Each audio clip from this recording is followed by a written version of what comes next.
I gotta figure out like how to make these changes without it like getting all wacky like that. And I gotta work on this guy's collision too. Should be hitting him and I'm not sometimes. And yeah, there's some of that wacky physics going on. Definitely don't want the enemies flying around the room.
Hey guys, welcome to another video.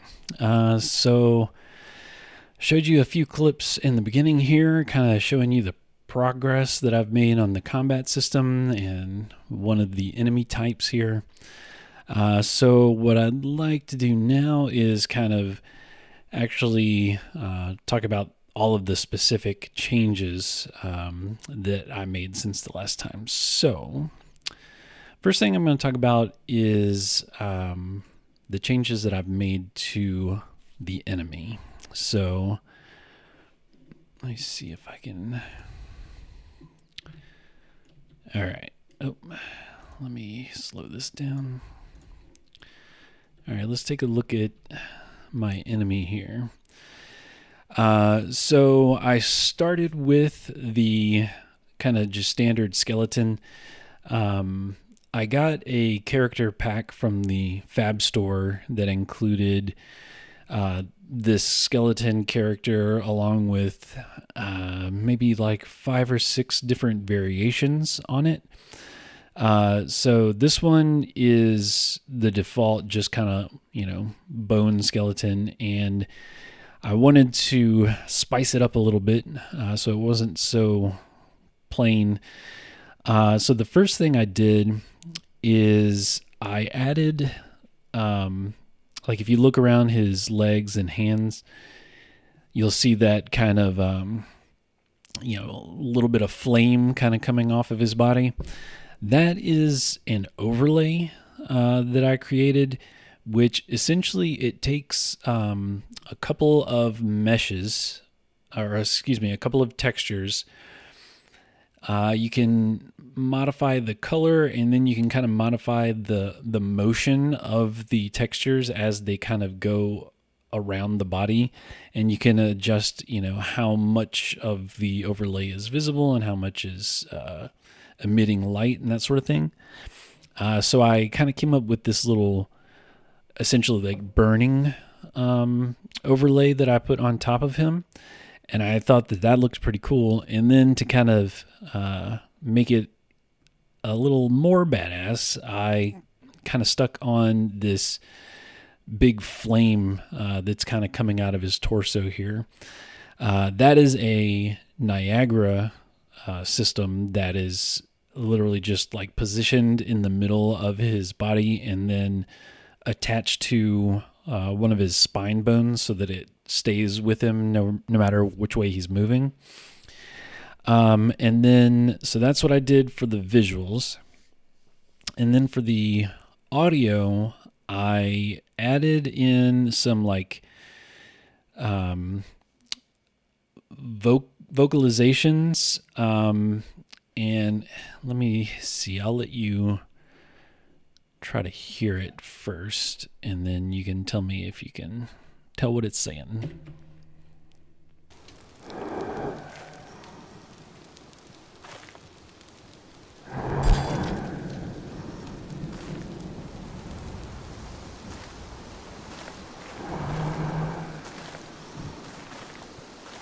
right, it's kind of subtle, but essentially it's a voice line where it is saying help me over and over, but it's kind of distorted and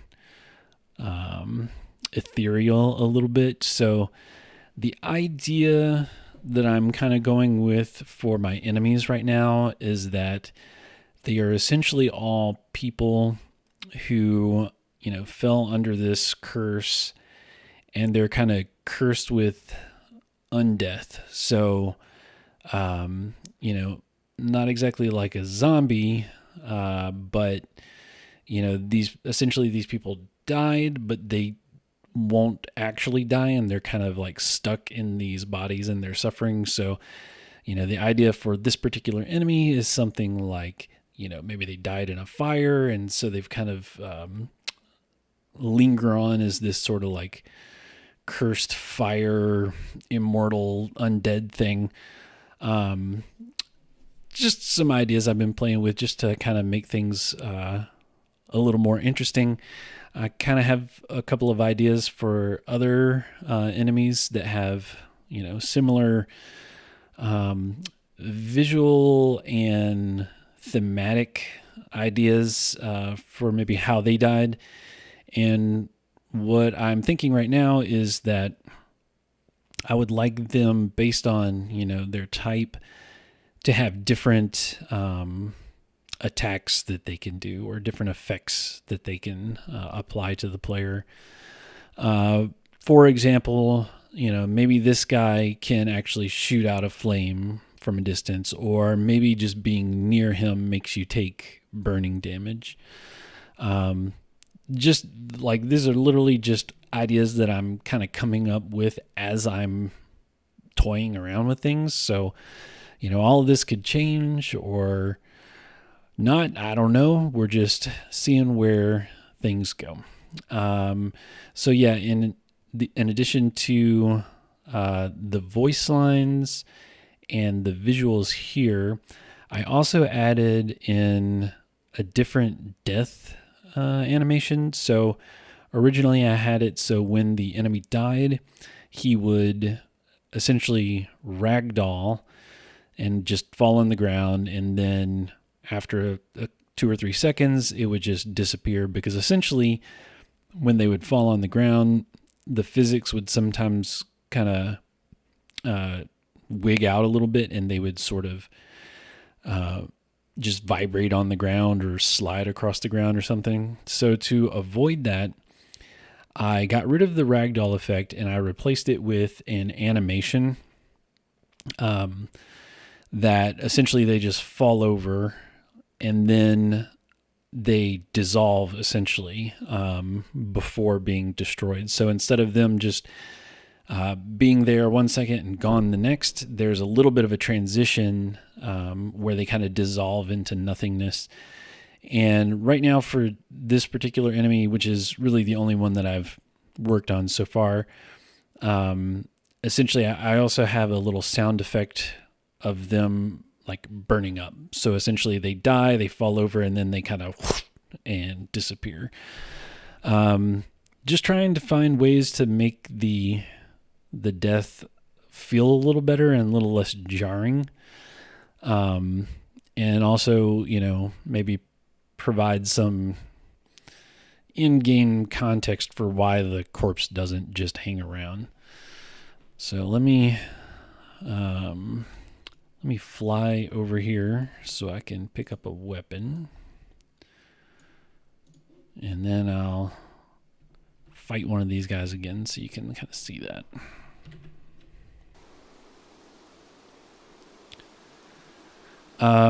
So you'll see a bunch of items here. Something else I've worked on is filling out my equipment database. So I've officially set up entries for all of these items. So some of them have unique names right now. Some of them are still just like Sword 01 because I haven't really come up with a good name for it just yet. But I've also take a first real quick stab at kind of balancing the stats on these things. So, you know, depending on maybe the size of the weapon or the quality of the weapon, it'll have a different damage amount and also a different weight. And for the shields, right now it just shows damage for the shields, but really the shield stats are the block and the weight. So you can see here, I have updated the little icons for these as well. I'm still, you know, eventually I'd like to have like a cohesive art style for the whole thing. Right now I'm just kind of using essentially screenshots of the items and just trying to give them a consistent look. So if I'm about to be attacked.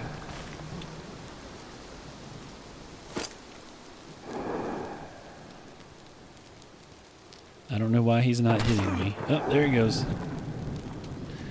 Yeah, so something else that I did is I worked on the trace for the enemies so that they can actually hit me now. I had to do 2 trace, one for each hand. I'm about to die. Let's just see what happens when I die.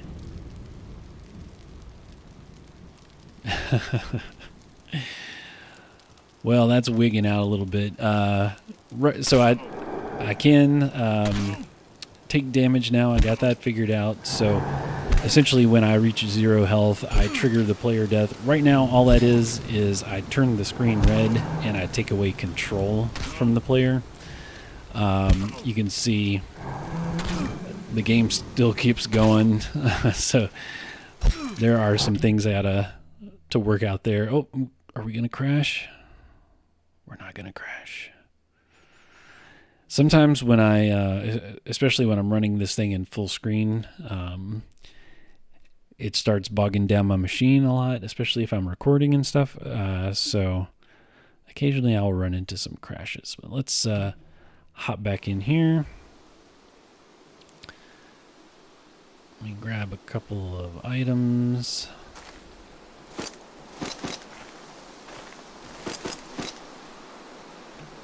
Yeah, so again, the UI is currently showing the damage for the shields, which is not correct, but it is also showing the weight, which is correct. So the heavier the shield is, the more block that it has, which is not being shown right now.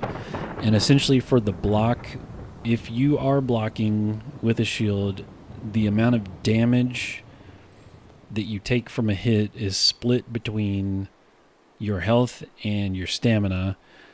The more block it has, the more the damage shifts to your stamina instead of your health. So there's a bit of a trade-off there. You know, you can live longer, but you're going to run out of stamina faster. So you have to, you know, choose your attack opportunities and that sort of thing more carefully than if you know, are using a lightweight thing and maybe you can attack a lot more faster. Anyway, so then over here on my weapons, I have the damage and the weight. These are all just like I built a little spreadsheet and said, how about 18 damage and 12 weight? Yeah, that sounds good, and plugged them in. And I just kind of tried to have a range of like, this weapon is weak, this weapon is strong, and then kind of figure out some things in between. You can see I've named this axe here the Royal Executioner, but these are still Sword 0, 1, 4, whatever. Alright, this guy's coming for me again. Alright, this time I'm going to kill him so you can see the death animation.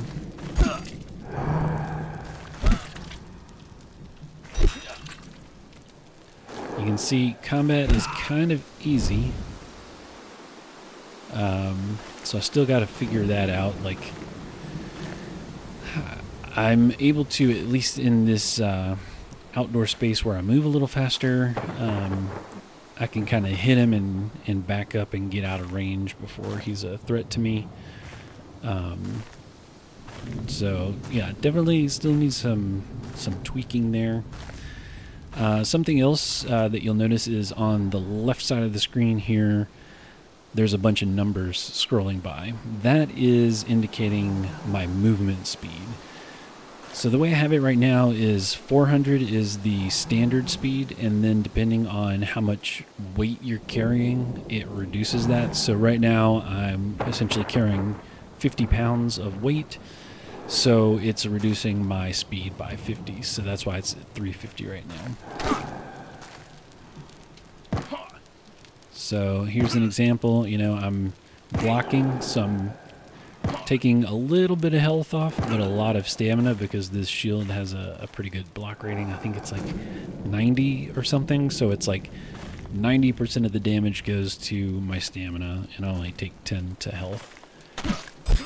I have a little bug right now where I originally was setting my block as a decimal, so like 0.9 would be essentially 90%, but I upped it up to 0 to 100 instead, just because I think those numbers feel better, like when you're looking at equipment and comparing things. But one thing I forgot to do is to adjust the amount of damage you do with your shield. So right now I think my shield bash is doing like 10 times my block damage or something like that. So it's like instant kill. So yeah, I got to figure that out. Something else that I need to figure out is the movement speed stuff. I got it working pretty good, but I'm still having some problems here. I'm still trying to do this thing where you move slower when you're inside, because, it's more of an enclosed space, so I don't want you just like zipping through it real fast. I want it to be kind of slow and tense and scary. So I have it where you slow down whenever you're inside, and then whenever you exit, you speed back up. And, part of that is I kind of have this open world. So, when you're out in the open world and you're having to travel long distances between points of interest, I didn't want you like plodding along really slowly, but I did want you to have that kind of slowed down speed when you're inside an enclosed space. But the problem I'm running into right now is that, it seems to work really good. I slow down even more when I'm blocking, just like I want. I can sprint, and sprinting does an equivalent boost to my speed whether I'm inside or outside. But the issue I'm having right now is if I change weapons while I'm inside, changing weapons kind of sets my standard weight. It takes the standard weight and then subtracts the weight of my equipment. Sorry, it takes my standard walking speed, it subtracts the weight of my equipment from it, and then sprinting, walking inside, those things then adjust that number. But if I change my equipment while I'm inside, it kind of resets to the standard speed minus my weight, and it's ignoring the speed reduction from being inside right now. So I'm back to moving, quickly inside, and then if I walk outside, it adds in the outdoor speed again. So now I'm actually going over 500. So I got to figure out a system to avoid these unintentional changes, but that's where we're at right now. Something that I haven't mentioned yet that maybe you noticed or maybe you haven't is I added a bunch of audio to the player as well. So I've got some breathing sounds when you're sprinting or when you stop sprinting. So I'll let you hear that.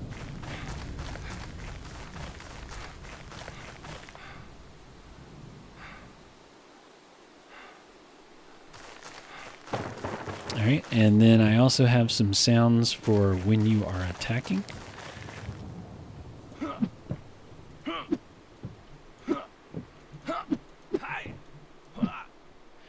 And the way that I have this set up right now is the lower your stamina is, the more exaggerated your attack sounds are. and that's sort of an audio indicator of how tired you are. So, I had mentioned maybe a video or two ago that I generally want to go HUDless. Right now I do have like the health and stamina bar on the bottom, and I'm keeping those for now for testing and everything. Don't know if I'll get rid of them completely, but I'm toying around with ideas to communicate those things to the player without the HUD. One of those things is in the audio, so the more tired you are,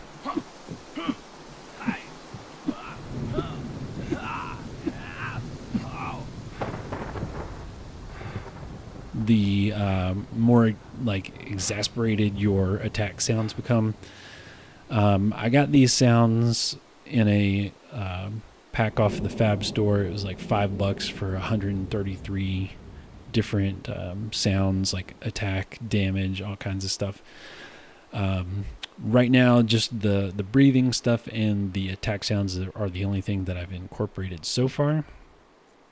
But there's a lot of options there for different sounds for taking damage, or different types of damage like cold or fire or lightning damage and stuff like that. So I'm going to be playing around with that a bit. Let's see, what else? Oh yeah, I have played around with creating a magic spell. I don't currently have any sort of magic system in terms of like mana or anything like that, but I should be able to essentially, duplicate the kind of codes that I used for the health and stamina to make a mana bar as well. The first spell I have right now is excuse me, is a light projectile that serves two purposes. So in a situation like this where it's kind of dark and I can't see, I can cast it out and it will fly in a straight path and then stop at whatever surface it lands on. So that helps me kind of scout out an area a little bit. The secondary effect is that it heals me if I'm near it. So if I wanted to heal myself, I can cast it. Why is it not working? Of course it's not working while I'm trying to make a video. Let's try that again. There we go. I might need to adjust the range that takes effect. So it's kind of a dual purpose spell, utility for the lighting, but also healing, and potentially you could use those together. Like if I was about to fight something, I could maybe shoot it on the ground next to me so I can fight and heal at the same time. Something else that I'm thinking of is like different types of buffs for my character. And when I was making those overlay systems for the enemy, I ended up making this overlay for my shield and weapon, sort of a like imbued with holy power kind of thing is what I'm thinking. So it could, do extra damage to maybe all enemies or maybe certain types of enemies. But that is literally just a visual effect at the moment. Doesn't actually do anything. And, eventually I'll need to create a system for these things where, there's a cooldown associated with these abilities, so you can't just use them all the time. You want to strategically choose when to use them and when not to use them. So hopefully in the next video I'll have maybe the beginnings of that.